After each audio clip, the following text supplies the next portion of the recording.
사랑하는 형제자매 여러분, 오늘 이 자리에 함께하신 모든 분들께 하나님의 크신 은혜와 평강이 가득하기를 기도합니다.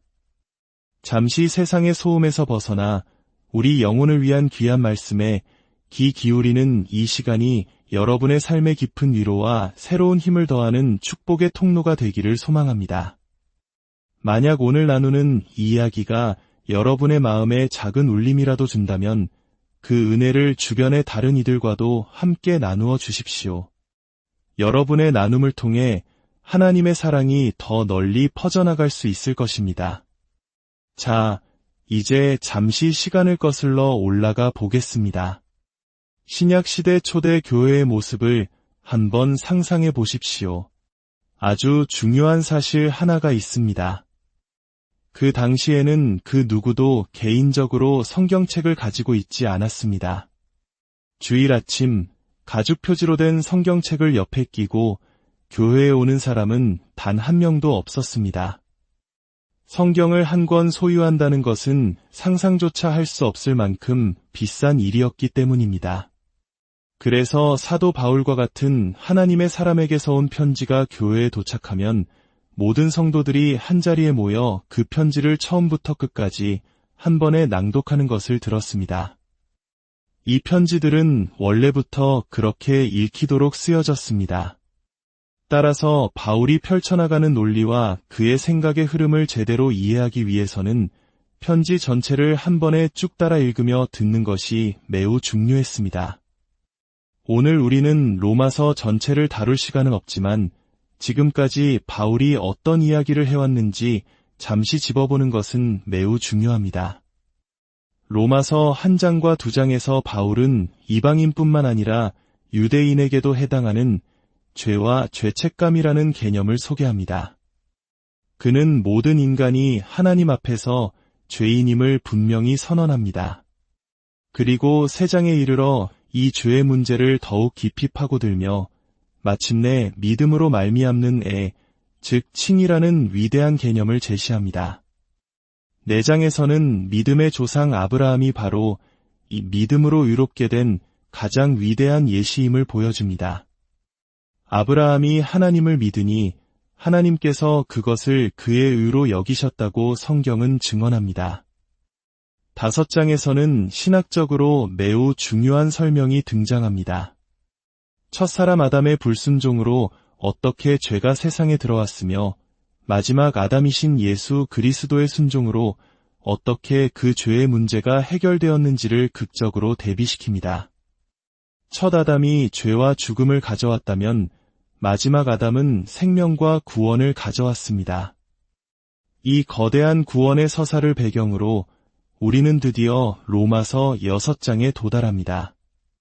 그리고 여기서 바울은 세례라는 주제를 통해 아주 근본적인 질문에 답을 하기 시작합니다. 바울은 로마서에서 마치 청중과 대화하듯 여러 질문을 던집니다. 이 질문들은 단순히 수사적인 질문이 아닙니다. 복음의 진리를 처음 접한 사람들이 실제로 품게 되는 아주 현실적인 의문들입니다.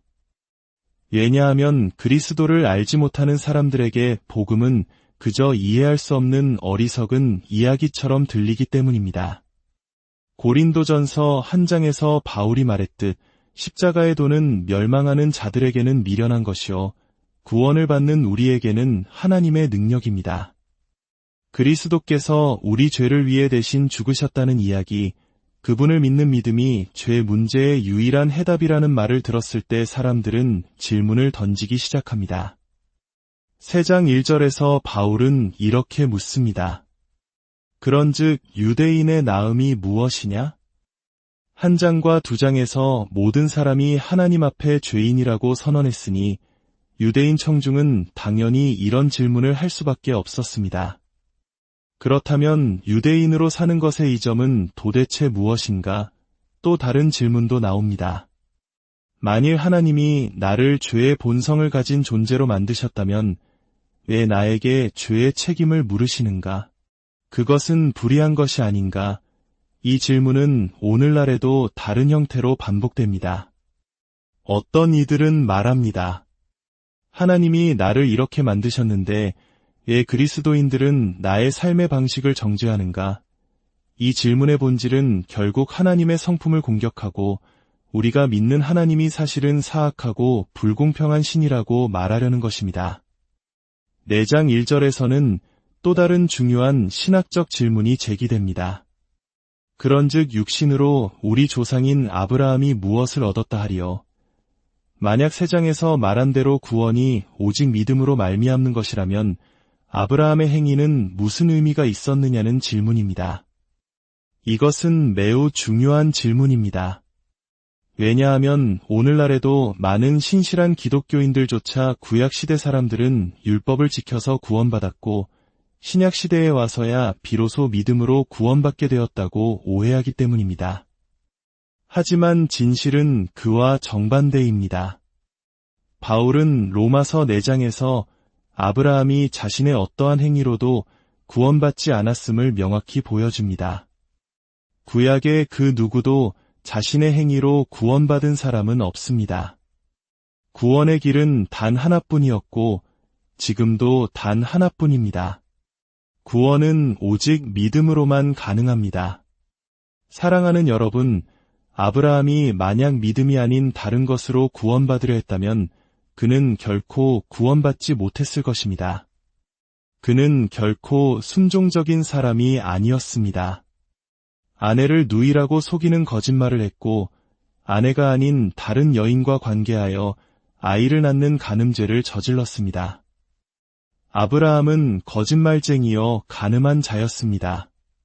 그는 율법을 지킴으로써 선한 일을 악한 일보다 더 많이 함으로써 구원받은 것이 아닙니다.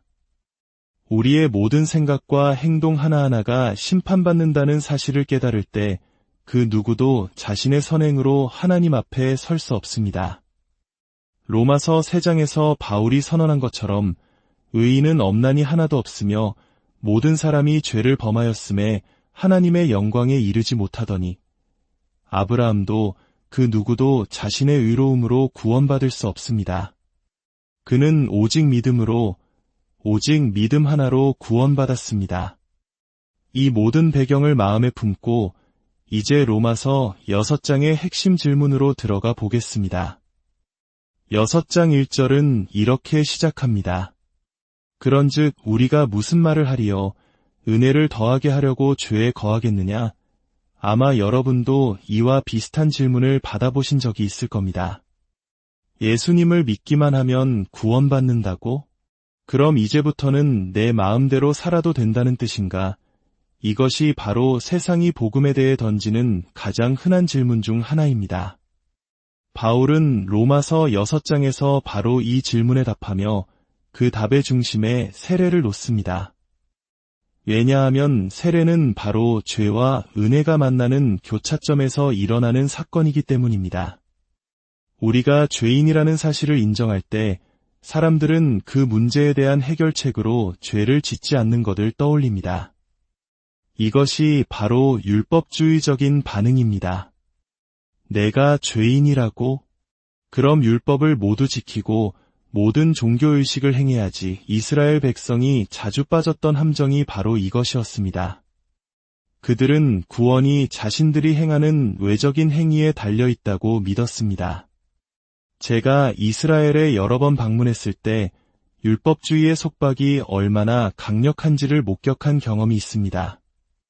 한 번은 안식일에 호텔에서 엘리베이터를 잘못 탔습니다. 이스라엘에서 안식일, 즉 사밧은 매우 중요합니다. 식당에 가도 평일에 쓰는 식기 세트와 안식일에 쓰는 식기 세트가 따로 있을 정도입니다. 그리고 호텔에는 사밧 엘리베이터라는 것이 있습니다. 제가 실수로 그 엘리베이터를 탔는데 사밧 엘리베이터는 모든 층에서 멈춥니다. 문이 열리고 닫히고 다음 층으로 가서 또 멈추고 문이 열리고 닫힙니다. 왜 이렇게 작동할까요? 독실한 유대인들이 버튼을 누르는 일을 하지 않도록 하기 위해서입니다. 이것이 바로 율법주의의 심장입니다. 엘리베이터를 타는 것은 괜찮지만 버튼을 누르는 일은 해서는 안 된다는 생각. 죄의 문제를 율법을 지킴으로써 해결하려는 것은 율법을 어긴다는 것의 본질을 전혀 이해하지 못한 것입니다. 예수님께서는 산상수훈에서 이를 명확히 하셨습니다. 살인하지 말라는 말을 너희가 들었으나 나는 너희에게 이르노니 형제에게 노하는 자마다 이미 살인하였느니라. 간음하지 말라는 말을 들었으나 여자를 보고 음욕을 품는 자마다 마음에 이미 간음하였느니라. 예수님은 우리가 마음으로 먼저 율법을 어기며 그것만으로도 하나님 앞에 죄인 되기에 충분하다고 가르치셨습니다. 그러므로 죄에 대한 해답은 죄를 짓지 않는 것이 될 수 없습니다. 죄에 대한 해답은 다른 것이어야만 합니다. 그리고 성경이 제시하는 유일한 해답은 바로 은혜입니다. 우리의 힘으로는 의로움에 도달할 수 없기 때문입니다. 자, 이제 로마서 6장 1절부터 11절까지의 말씀을 함께 읽고 세례의 의미에 대해 깊이 묵상해 보겠습니다. 그런즉 우리가 무슨 말을 하리요?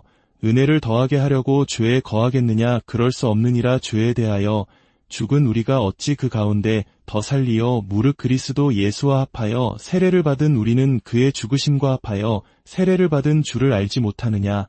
그러므로 우리가 그의 죽으심과 합하여 세례를 받음으로 그와 함께 장사되었나니 이는 아버지의 영광으로 말미암아 그리스도를 죽은 자 가운데서 살리심과 같이 우리로 또한 새 생명 가운데서 행하게 하려 함이라. 만일 우리가 그의 죽으심과 같은 모양으로 연합한 자가 되었으면 또한 그의 부활과 같은 모양으로 연합한 자도 되리라.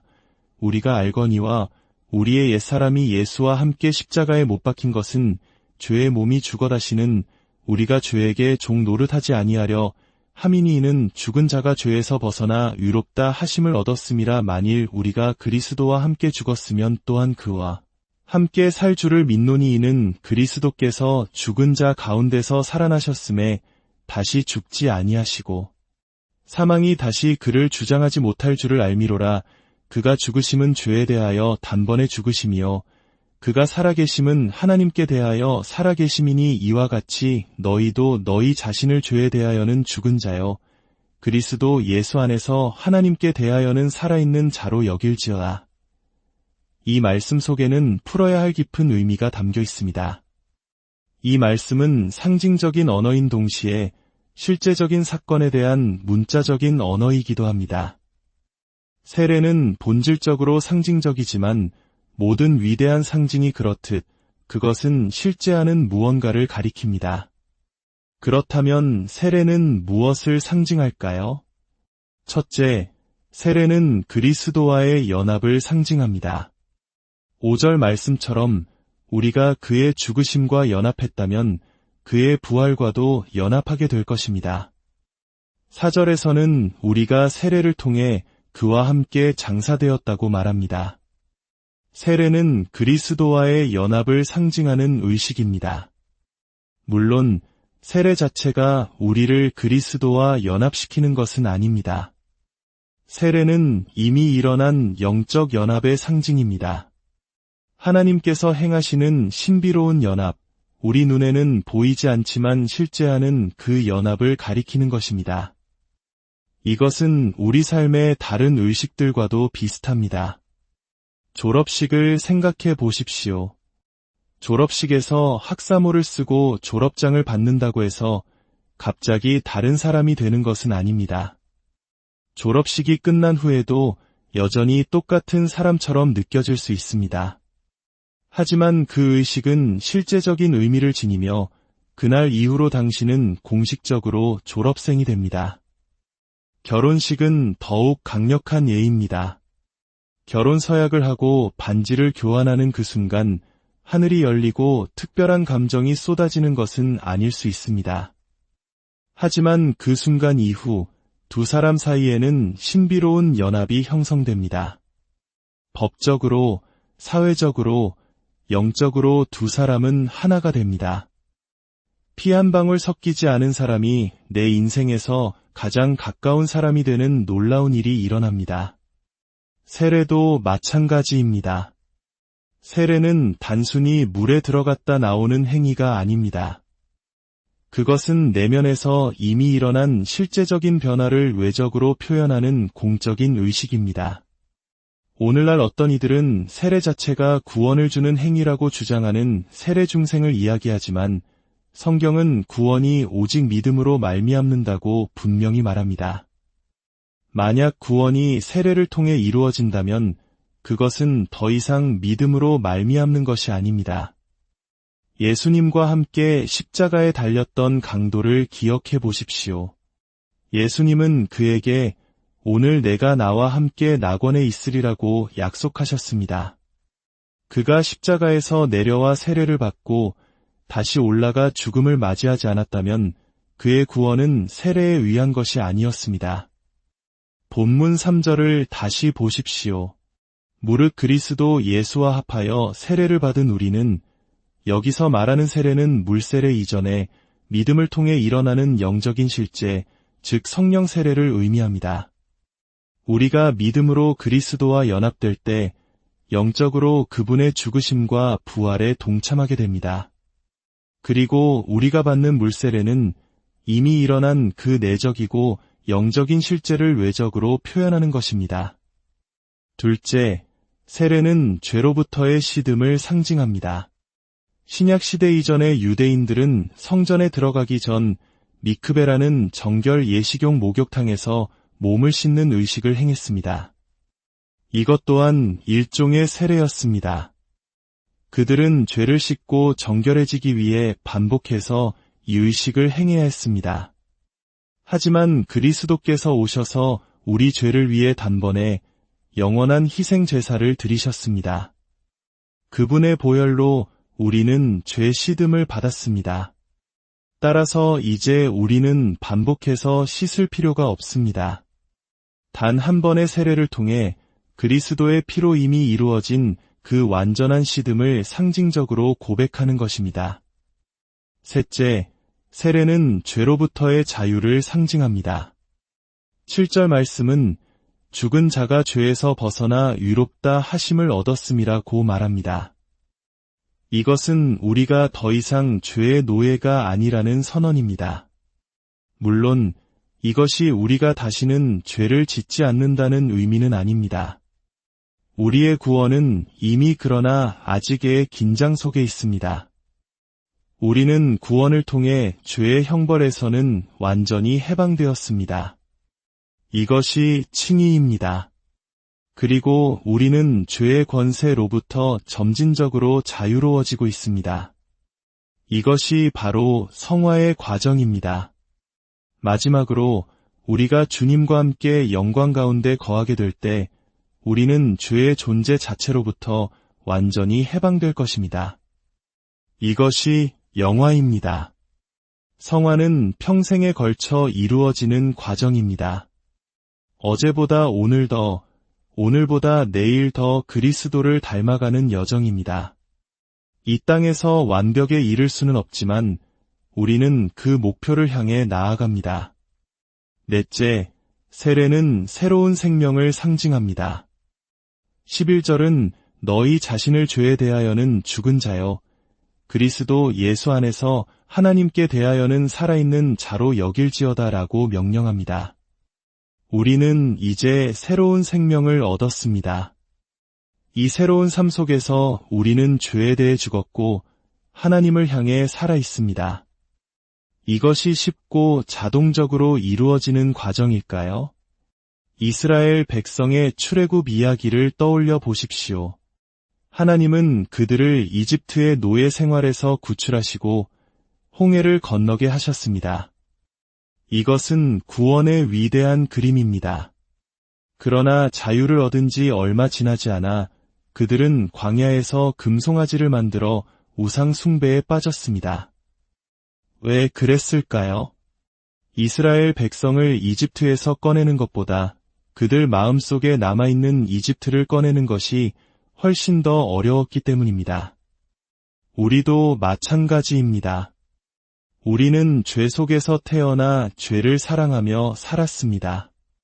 그리스도를 믿어 새로운 피조물이 되었지만 여전히 죄의 습성이 남아있는 육신을 입고 이 세상을 살아갑니다.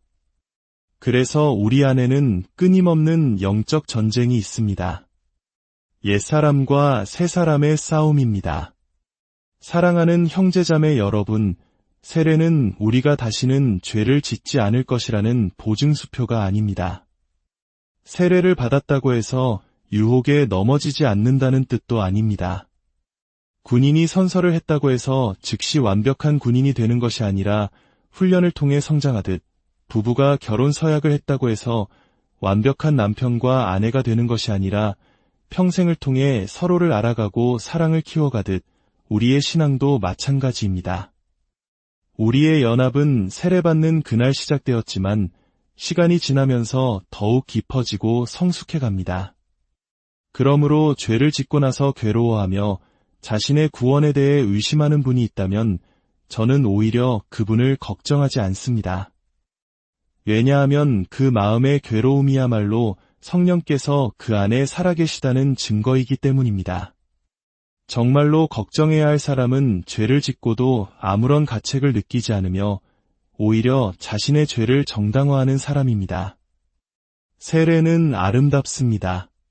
그것은 그리스도와의 연합, 죄로부터의 시듬, 죄로부터의 자유, 그리고 우리에게 주어진 새로운 생명을 상징하기 때문입니다. 세례식을 볼 때마다 우리는 하나님께서 여전히 죄인들을 구원하고 계심에 감사해야 합니다. 또한 자신의 세례를 기억하며 그 의미를 되새기고 아직 주님을 알지 못하는 이들을 위해 기도하며 복음을 전하는 일에 더욱 힘써야 할 것입니다. 기도하겠습니다. 아버지 하나님, 세례의 영광과 아름다움을 허락하시니 감사합니다.